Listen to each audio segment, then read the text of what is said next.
Hashtag the laughing aliens.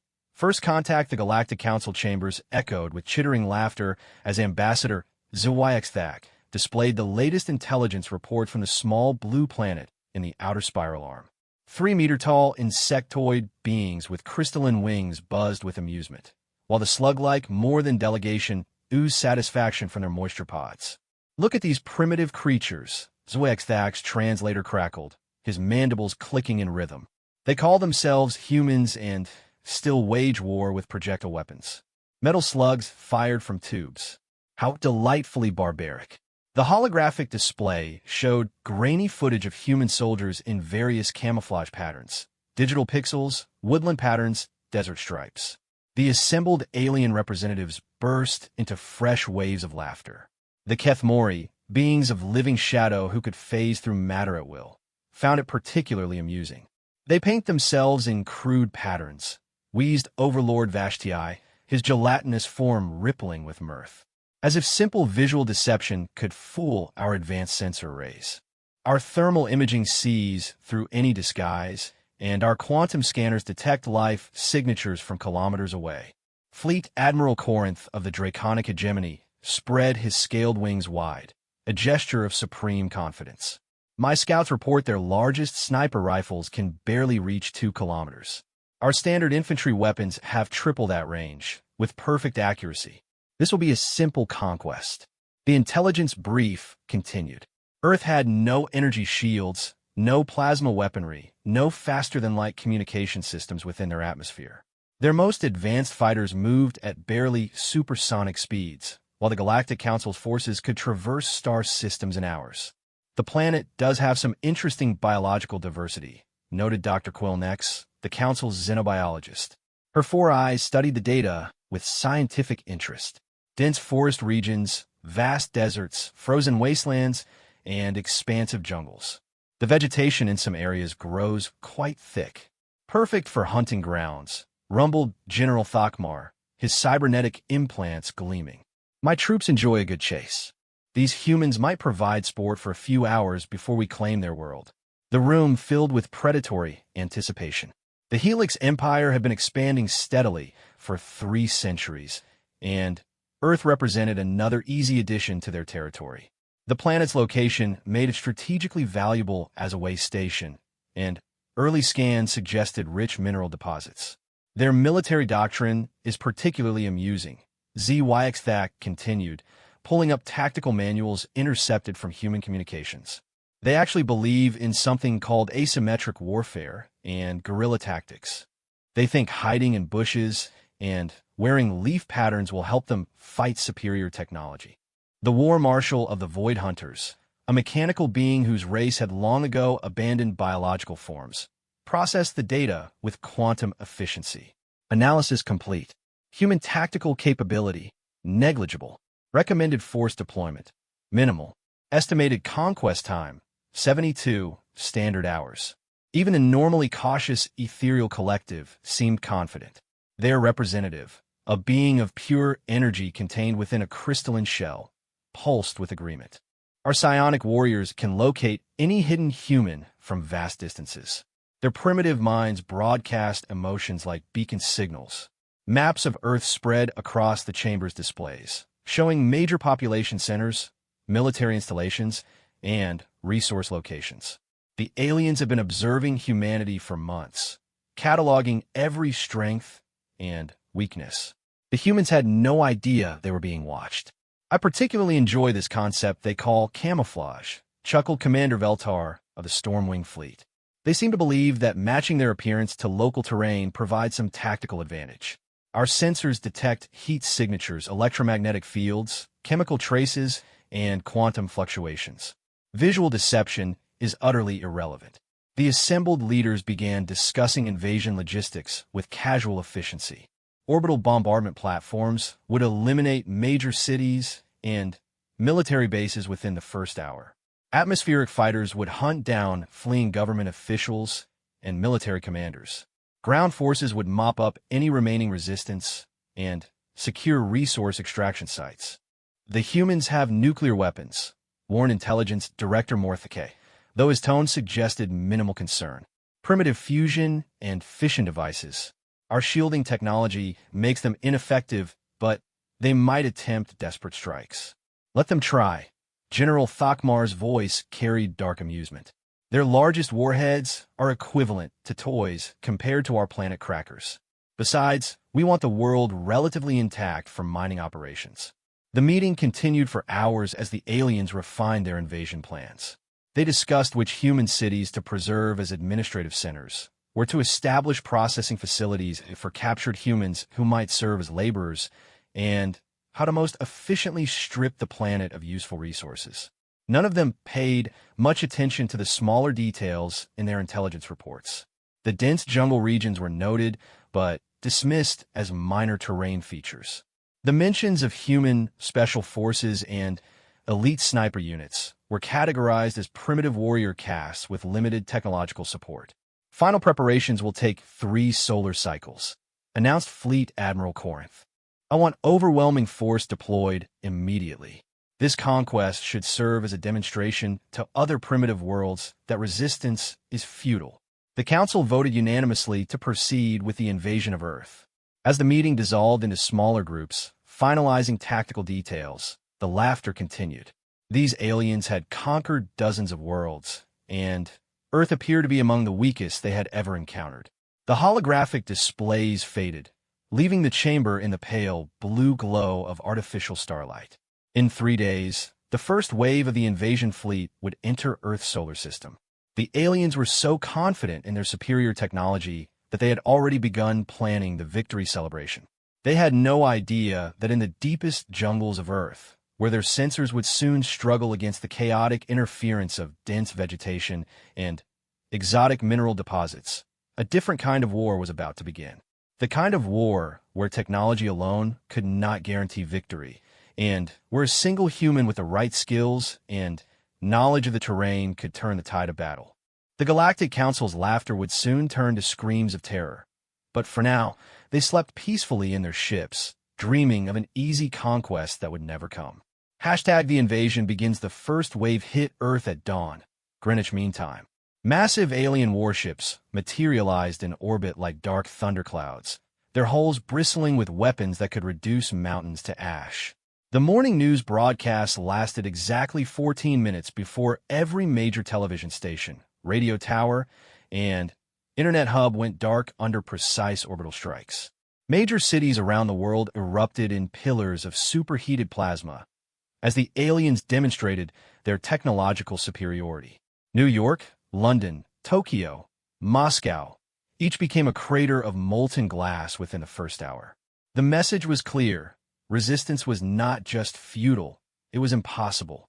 Sergeant First Class Marcus Chun had been conducting a training exercise in the Amazon rainforest when the attacks began. His radio crackled with panicked reports from command stations that went silent one by one. The elite sniper instructor watched the sky through gaps in the jungle canopy as alien dropships began descending like metallic vultures. "Base, this is Viper 6, requesting immediate extraction." Marcus spoke into his radio, knowing the request was pointless. Static answered him. Every satellite, every communication relay, every GPS signal had been systematically eliminated by the alien fleet. The young soldiers in his training group looked to him with frightened eyes.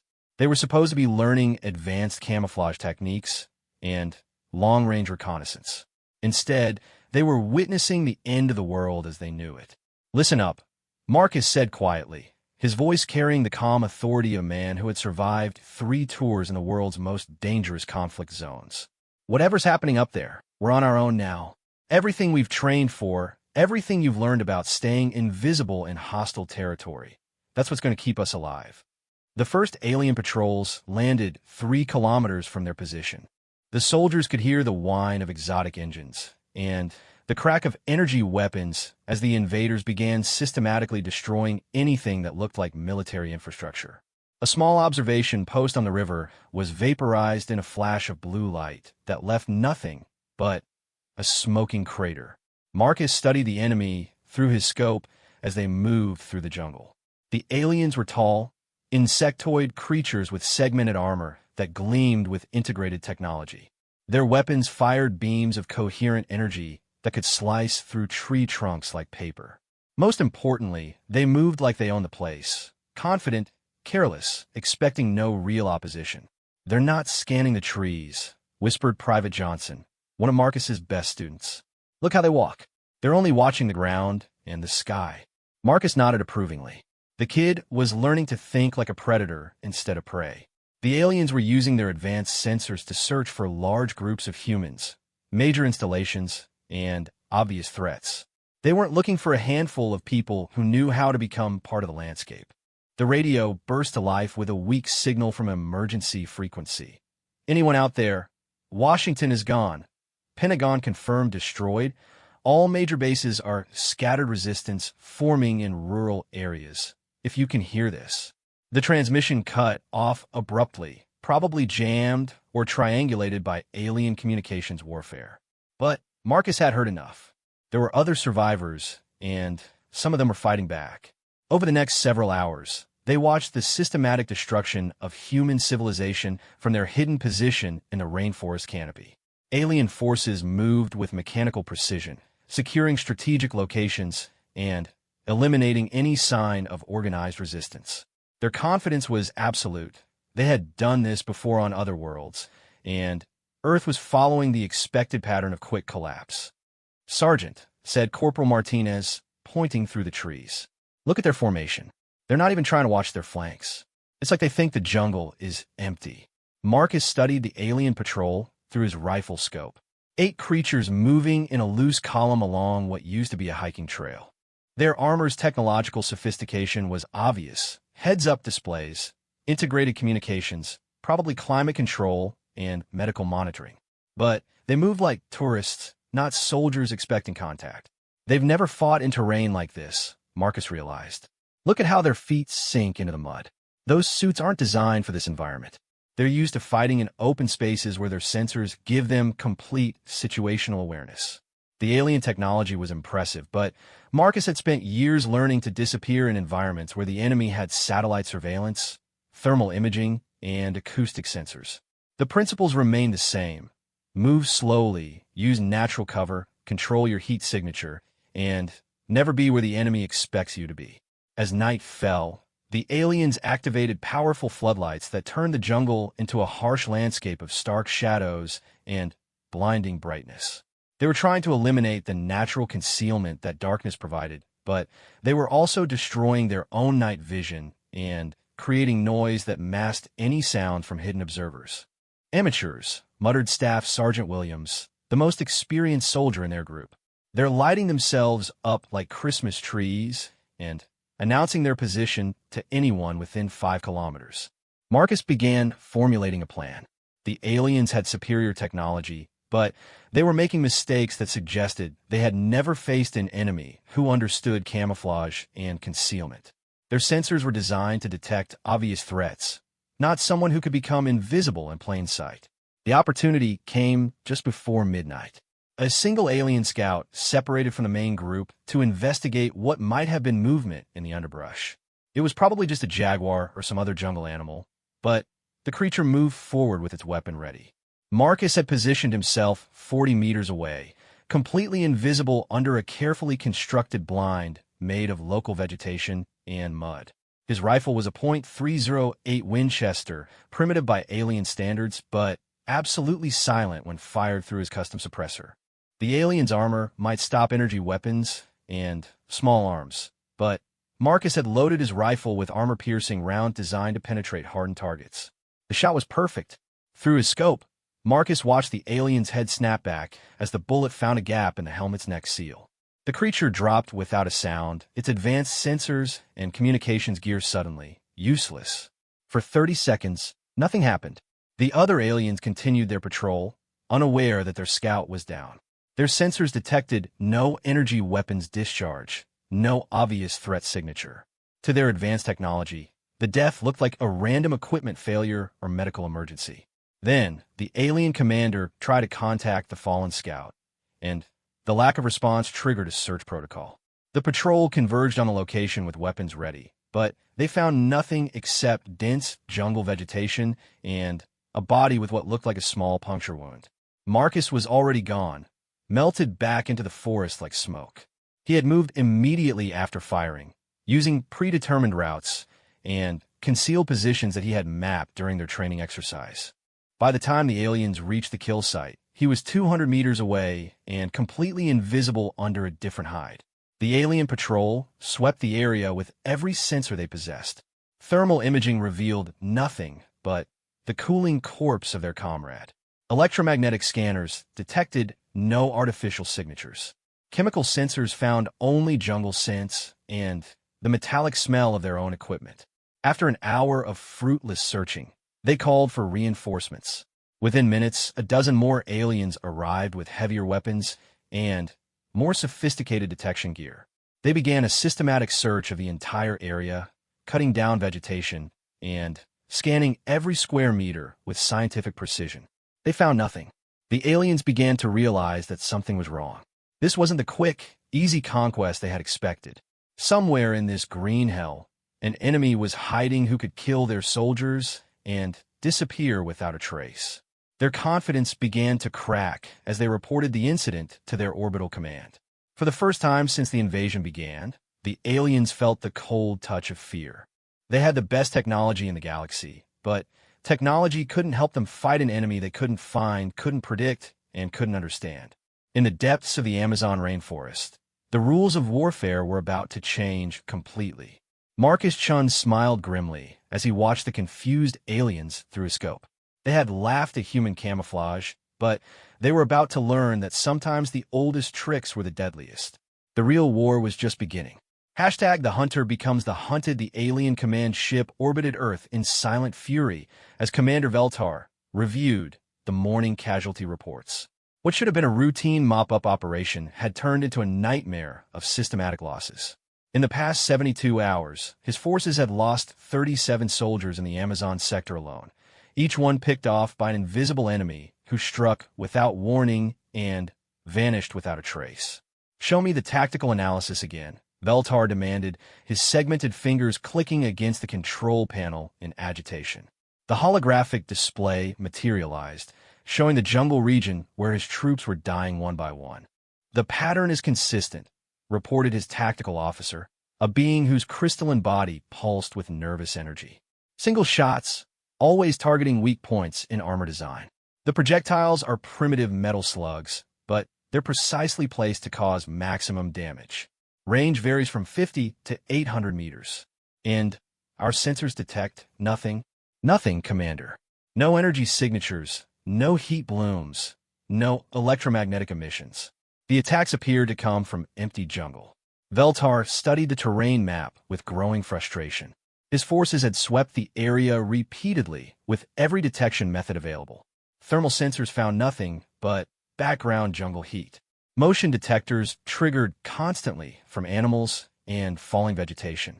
Even their psionic specialists couldn't locate the enemy. The jungle's chaotic life force interfered with mental scanning. "Perhaps the enemy is using some form of advanced cloaking technology," suggested the science officer. "Something beyond our current understanding." "Impossible," Veltar snapped. "Our intelligence reports confirm these humans are technologically primitive. They don't even have basic energy weapons. How could they develop cloaking superior to our own?" The truth was more disturbing than any technological explanation. Somewhere in that green maze below, a human soldier was using nothing more advanced than mud, leaves, and 3,000 years of accumulated hunting wisdom to make himself completely invisible to the most sophisticated alien technology in the galaxy. Marcus Chun had been fighting this kind of war for 6 days now, and he was settling into a rhythm that would have terrified his instructors back at sniper school. Every morning, he would select a new hunting ground, construct a perfectly camouflaged hide, and wait for the aliens to send another patrol into his killing zone. The key was understanding how the alien sensors worked. Their thermal imaging looked for heat signatures that stood out from background temperatures, so Marcus used mud baths and careful positioning to match his body temperature to his surroundings. Their motion detectors searched for regular movement patterns, so he moved like the jungle itself, slowly, irregularly, mimicking the sway of branches and the rustle of small animals. Most importantly, their electromagnetic sensors looked for artificial materials and energy emissions. Marcus had stripped everything electronic from his equipment, relying on mechanical sights, manual range-finding techniques, and pure fieldcraft. His rifle was a tool his great-grandfather might have recognized, simple, reliable, and completely invisible to alien technology. The psychological effect on the alien forces was becoming obvious. They moved differently now, constantly scanning the jungle around them with obvious fear. Their formations had tightened into defensive clusters that made them easier targets. Some soldiers were firing at shadows, wasting ammunition on imaginary threats. Contact rear. The alien squad leader's translator crackled as Marcus watched them through his scope. The patrol had stopped in a clearing where a small stream crossed their path. Perfect terrain for an ambush, with multiple concealed positions and clear fields of fire. Marcus had been in position for 3 hours, buried under carefully arranged vegetation just 40 meters from where the aliens now stood. His ghillie suit was a masterwork of natural camouflage, local leaves, bark strips, and mud applied with an artist's attention to detail. Even a human observer would have difficulty spotting him from 10 meters away. The alien technology was sophisticated, but it was designed to fight other aliens with similar equipment and tactics. None of their scenarios included an enemy who could become part of the landscape itself, who could wait motionless for hours like a hunting spider, who struck without any technological signature whatsoever. Marcus selected his target carefully. The squad leader was obvious from his position and the deference shown by other squad members. More importantly, the alien's armor showed signs of command modifications, additional communication equipment that would amplify the psychological impact of his death. The shot was textbook perfect. Marcus had ranged the distance precisely, calculated for wind drift and bullet drop, and aimed for the narrow gap where the alien's neck seal met his helmet. The .308 round struck with devastating effect, dropping the squad leader instantly. Chaos erupted in the alien formation. Soldiers scattered for cover while their sensors swept frantically for the shooter's position. Energy weapons fired randomly into the jungle, setting trees ablaze and creating more confusion. Marcus remained perfectly still, watching the panic through his scope while counting seconds. At exactly 90 seconds post-shot, he fired again. His second target was the heavy weapons specialist, identifiable by his larger equipment pack and the distinctive energy cannon he carried. Another perfect shot, another dead alien, another wave of terror through the surviving squad members. The aliens were screaming into their communicators now, calling for immediate backup and orbital support. Marcus smiled grimly as he heard the fear in their electronic voices. These creatures had conquered planets, but they had never fought an enemy who could kill them without revealing himself. 2 minutes after his second shot, Marcus began his withdrawal. This was the most dangerous phase of any engagement, the moment when the alien's superior technology could potentially track him if he made any mistakes. He moved like liquid shadow, flowing from one piece of concealment to the next, leaving no trace of his presence except 2 dead aliens and a squad of traumatized survivors. The response was swift and overwhelming. Within 10 minutes, the jungle clearing was swarming with alien reinforcements. Orbital sensors focused on the area, scanning with enough intensity to boil the stream where the ambush had occurred. Heavy weapons platforms arrived to level entire sections of forest. Psionic specialists attempted to read residual mental impressions from the attack site. They found absolutely nothing. The tactical situation was becoming clear to anyone willing to see it. The alien forces had overwhelming technological superiority, but technology alone wasn't enough to win this war. Their enemy understood the jungle in ways their sensors couldn't comprehend, used techniques their computers couldn't analyze, and fought according to rules their tactical programs had never encountered. Marcus observed the alien response from a position 2 kilometers away, safely hidden in a hollow tree he had prepared days earlier. Through his binoculars, he watched them destroy acres of rainforest in their frustration, turning ancient trees into smoking stumps with their energy weapons. They were making noise, creating heat signatures, and burning through their ammunition reserves while accomplishing nothing except environmental destruction. The aliens were learning, slowly and expensively, that there were some things technology couldn't solve. They could destroy cities from orbit and level mountains with their weapons, but they couldn't fight an enemy they couldn't find. In the dense, chaotic environment of the jungle, all their sensors and scanners were useless against someone who truly understood camouflage. Reports were filtering in from other jungle regions around the world. Similar attacks were happening in the Congo, in Southeast Asia, in the forests of Canada, and South America. Human survivors were adapting to their new reality, using terrain and fieldcraft to level the playing field against technologically superior invaders. The aliens had expected a quick conquest followed by efficient resource extraction. Instead, they were facing a grinding war of attrition against an enemy who could be anywhere and nowhere, who struck without warning and vanished like smoke. Their invasion timeline was already months behind schedule, and their casualty rates were climbing steadily. Commander Veltar stared at the tactical display, showing heat blooms where his forces had incinerated square kilometers of jungle. Somewhere in that green hell, a single human soldier was making his entire army look like incompetent amateurs. The thought filled him with cold rage. "Sir," his communications officer reported, "we're receiving similar reports from combat zones worldwide. Human resistance fighters are using natural concealment to conduct asymmetric warfare. Our forces are requesting permission to use planetary bombardment weapons to clear all vegetation from contested areas." Veltar considered the request. They could burn the forests, turn the jungles into ash, eliminate every possible hiding place on the planet.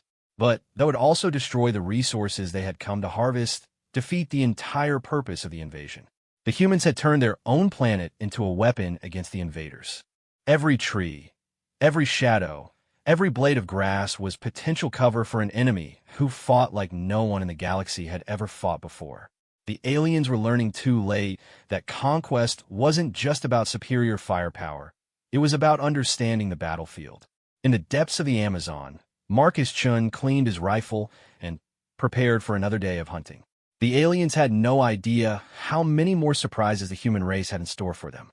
Hashtag the apex predator 2 weeks into what should have been a 72-hour conquest. The Galactic Council's invasion force was hemorrhaging personnel at an unprecedented rate. The Amazon sector alone had become a graveyard for alien soldiers. Over 200 confirmed casualties with 0 enemy losses.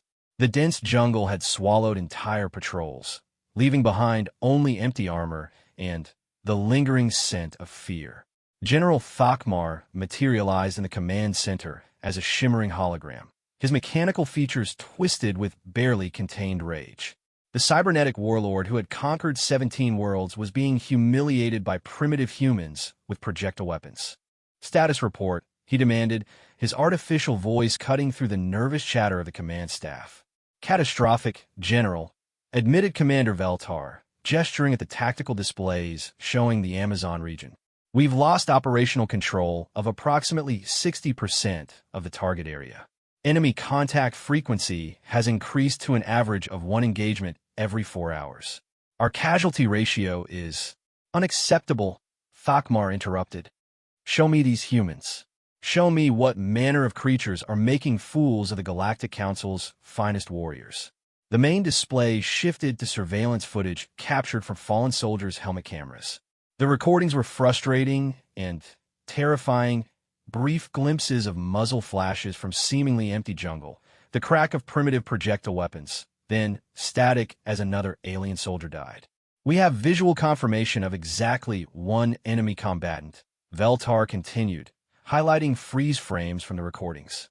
"A single human male, estimated age 30 to 40 standard years, equipped with primitive hunting weapons and what appears to be organic camouflage." The images showed barely recognizable fragments, a glimpse of human eyes through natural face paint, the outline of a weapon muzzle protruding from vegetation, muddy boot prints that could belong to any of 1,000 species. The enemy was a ghost who left no signatures their technology could track. "1 human," Thakmar repeated slowly.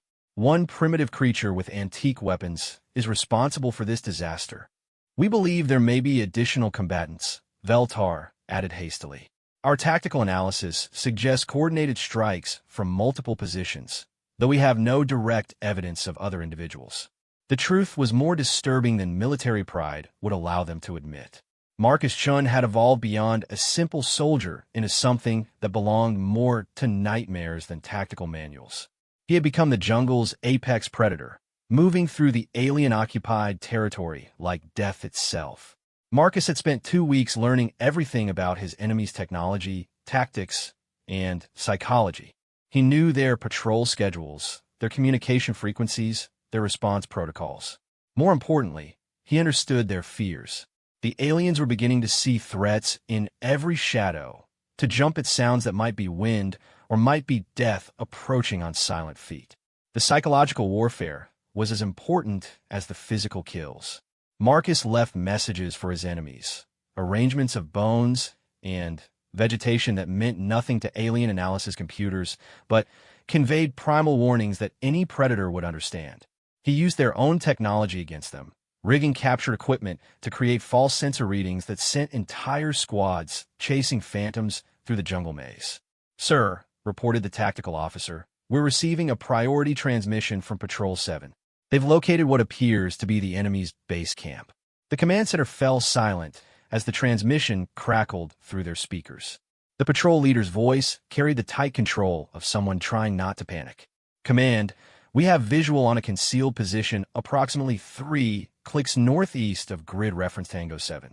Signs of recent habitation, equipment caches, and other things." "Other things?" Veltor demanded. "Trophies, sir. Armor pieces from our fallen soldiers, arranged in patterns that suggest ritual significance." The position appears abandoned, but the transmission cut off abruptly, replaced by the sound of energy weapons firing in rapid succession. Then screaming. Then silence. Marcus watched the alien patrol's death throes from a position 200 meters away, safely concealed in a hide he had constructed 3 days earlier. The base camp was a decoy, carefully designed to draw enemy forces into a predetermined killing zone. Every approach route was covered by prepared positions, every escape route blocked by natural obstacles or carefully placed traps. The aliens had walked into his parlor like flies into a spider's web. Their thermal sensors detected the heat signatures he wanted them to find, chemical heat packs arranged to mimic human body temperatures. Their motion detectors triggered on branches he had rigged to sway in patterns that suggested human movement. Their electromagnetic scanners found buried metal objects that could be weapons caches or communication equipment. By the time they realized they were in a trap, it was far too late to escape. Marcus had positioned himself with the patience of a hunting cat, waiting in perfect stillness while the aliens moved through his carefully orchestrated deception. When a moment came, he didn't just shoot, he hunted.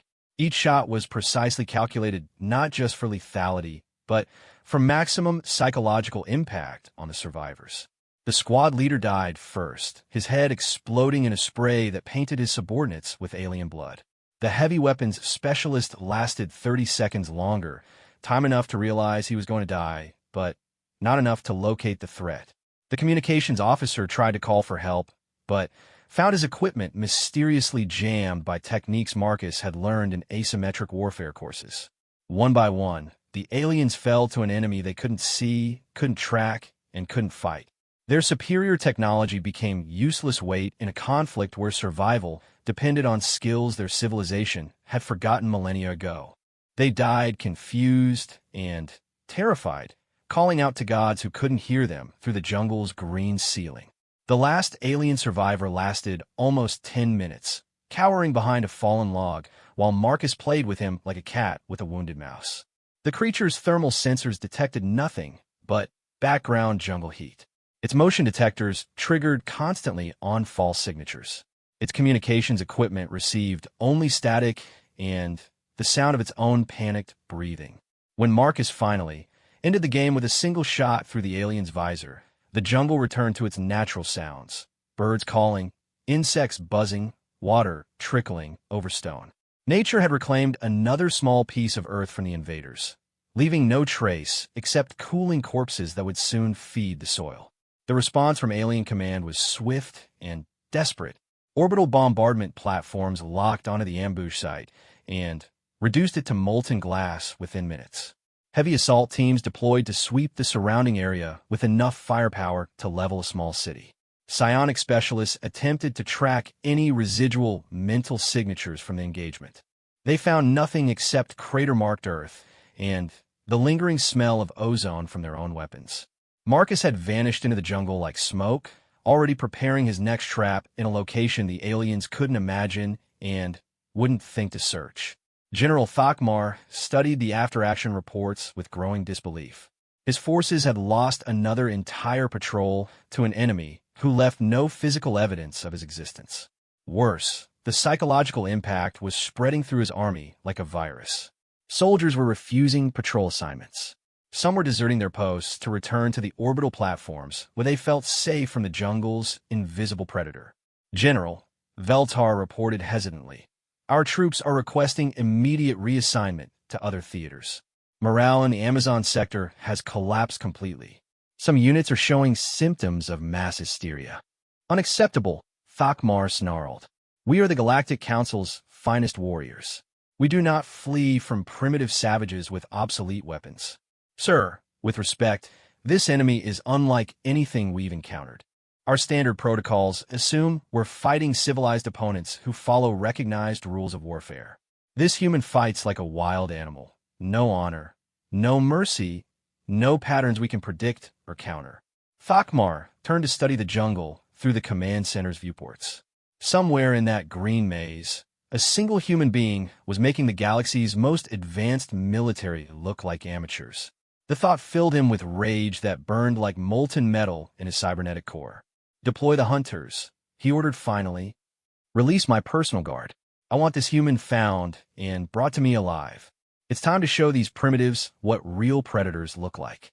The general's personal guard consisted of creatures that had been designed specifically for hunting the most dangerous prey in the galaxy. Enhanced reflexes, redundant sensory systems, armor that could withstand direct hits from energy weapons. They were the apex predators of a dozen worlds, modified and trained to be perfect killers. Marcus Chun smiled as he watched the new deployment through his binoculars.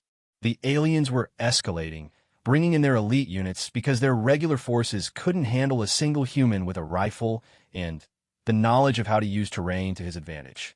They still didn't understand that in the jungle, technology was less important than patience. Sensors were less valuable than instinct, and no amount of enhancement could replace the primal skills that had made humanity the dominant predator on Earth. The real hunt was about to begin, and for the first time since the invasion started, Marcus felt genuinely excited about the challenge ahead. The aliens thought they were sending their best hunters to track him down. They had no idea they were about to become prey for something far more dangerous than they could possibly imagine. A human being fighting for his species' survival on the planet he called home. #The final hunt. The creatures that descended into the Amazon rainforest were nightmares given form and purpose.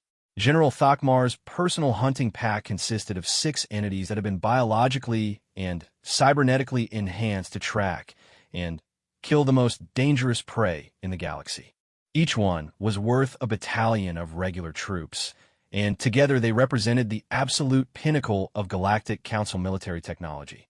Crixtal led the pack, a serpentine being whose scales had been replaced with sensory arrays that could detect heat signatures from 3 kilometers away. Vorth AK followed close behind, his massive frame enhanced with redundant nervous systems that made him virtually impossible to kill with conventional weapons. The others were equally terrifying, predators evolved or designed specifically for hunting intelligent prey. They moved through the jungle with the confidence of apex predators who had never encountered anything they couldn't track and kill. Their enhanced senses painted a detailed picture of their environment, cataloging every living creature within their expanded sensory range. To them, the jungle was as transparent as an empty room. Marcus Chun watched them approach from a position he had prepared 5 days earlier, a natural depression in the forest floor, completely invisible from ground level and carefully positioned to provide multiple escape routes. He had known this moment would come eventually. The aliens would escalate, bringing in their elite units when their regular forces proved inadequate. Through his scope, he studied each member of the hunting pack with professional interest. These weren't ordinary soldiers. They moved differently, scanned their environment with the systematic thoroughness of trained killers, communicated through subtle gestures that suggested years of experience hunting together. They were everything the regular alien forces weren't: competent, cautious, and absolutely lethal. Contact, Krixtal hissed into his communications unit, his forked tongue tasting chemical traces in the air. Human scent detected. Approximately 6 hours old. Trail leads northeast toward the river crossing. Marcus smiled grimly. The trail was another decoy, created by dragging a piece of clothing through the jungle along a route that would take the hunters directly into his killing field. These creatures might be enhanced predators, but they were still following patterns that human hunters had been using to manipulate prey for thousands of years. The pack moved with lethal grace through the undergrowth, following the false trail Marcus had laid for them. Their sensors detected dozens of potential human hiding places, heat signatures that could be body warmth, electromagnetic anomalies that might be equipment, chemical traces that suggested recent human presence. They investigated each one with methodical precision, finding nothing but growing frustration. The quarry is intelligent. Vorthike rumbled, his enhanced vocal cords creating subsonic frequencies that made nearby trees vibrate. Multiple false trails. Deliberate misdirection. This is not typical human behavior according to our intelligence profiles. Irrelevant krigstallig plaid coldly. Enhanced or not, it's still primitive flesh. We've tracked and killed creatures that would tear apart entire star systems. One human with projectile weapons poses no significant threat. Marcus almost laughed out loud. The aliens still didn't understand what they were facing. They thought in terms of enhancement and technology, artificial advantages that could be quantified and countered. They had no concept of what a human being could become when stripped of everything except the will to survive and the skills passed down through generations of hunters. The first shot came from a position the hunters hadn't even considered, a tree hollow 60 meters above ground level, camouflaged so perfectly that it appeared to be natural bark growth even to their enhanced visual systems. The armor-piercing round struck Krixtal in the narrow gap between his neck armor and helmet, severing his spinal column instantly. The pack's leader dropped like a stone, his enhanced sensory arrays failing to detect the threat even as he died. For a moment, the remaining hunters stood frozen in disbelief. Their sensors showed no energy discharge, no obvious firing position, no electromagnetic signature that would indicate a weapon had been fired. Chaos erupted as the surviving hunters scattered for cover, their enhanced reflexes finally kicking in. Energy weapons blazed through the jungle canopy, turning ancient trees into smoking stumps as they fired at shadows and suspicious movements. Their coordination dissolved into panic as they realized they were facing an enemy who could kill them without triggering any of their warning systems. Marcus was already moving, flowing through the forest along routes he had memorized during weeks of preparation. The second shot came from a position 200 meters from the first, targeting the pack's heavy weapons specialist. Another perfect kill, another dead predator who had died without ever seeing his killer. Orbital strike. Vorthike screamed into his communicator, abandoning all pretense of tactical discipline. Emergency bombardment on our position. Authentication code 77 Alpha. Negative, came the reply from Orbital Command. Too close to your own position. Relocate and mark target for precision strike. The hunters were trapped in the same dilemma that had destroyed so many alien forces before them. Their orbital support could level the entire jungle, but only if they were safely out of the blast zone. Moving to a safe distance meant abandoning their pursuit of an enemy who could disappear completely in the time it took them to relocate. Marcus used their confusion to close distance for his third kill. The pack's communications specialist never saw the knife that opened his throat from behind, dying silently while his enhanced comrades fired uselessly at empty jungle. The blade was simple carbon steel, completely invisible to their electromagnetic sensors, guided by human hands that had learned to move without sound or vibration. 3 hunters remained, and their enhanced predator instincts were finally overcoming their technological arrogance. They formed a defensive triangle, scanning constantly for threats while backing toward a clearing where orbital support could extract them safely. Their movements became more cautious, more professional, as training finally triumphed over overconfidence. Marcus respected their adaptation, even as he planned their destruction. These creatures were learning, evolving their tactics in response to his attacks. They were becoming genuinely dangerous opponents, exactly the kind of challenge that made the hunt worthwhile. The fourth kill required patience and perfect timing. Marcus waited for 2 hours in absolute stillness, barely breathing while the remaining hunters maintained their defensive formation. When one of them finally moved to investigate a suspicious sound, Marcus was ready with a shot that removed the creature's head completely. The remaining 2 hunters broke formation, panic finally, overwhelming their enhanced nervous systems. They ran through the jungle like terrified animals, firing randomly at any movement while screaming for immediate extraction. Their sensors painted the forest with false targets as their enhanced brains struggled to process the impossible reality of their situation. Crixtal is dead, Vorth AK transmitted, his voice breaking with fear. The pack is compromised. Enemy contact effectiveness 100%. Requesting immediate, wait, I have movement target acquired. The transmission ended abruptly as Marcus's 5th shot found its mark. Vorth AK's enhanced physiology kept him alive for almost 30 seconds after the bullet destroyed his primary brain, long enough to realize that all his enhancements were useless against an enemy who fought like a force of nature. The last hunter survived for almost an hour, using every enhancement and skill at his disposal to evade the invisible predator stalking him through the green maze.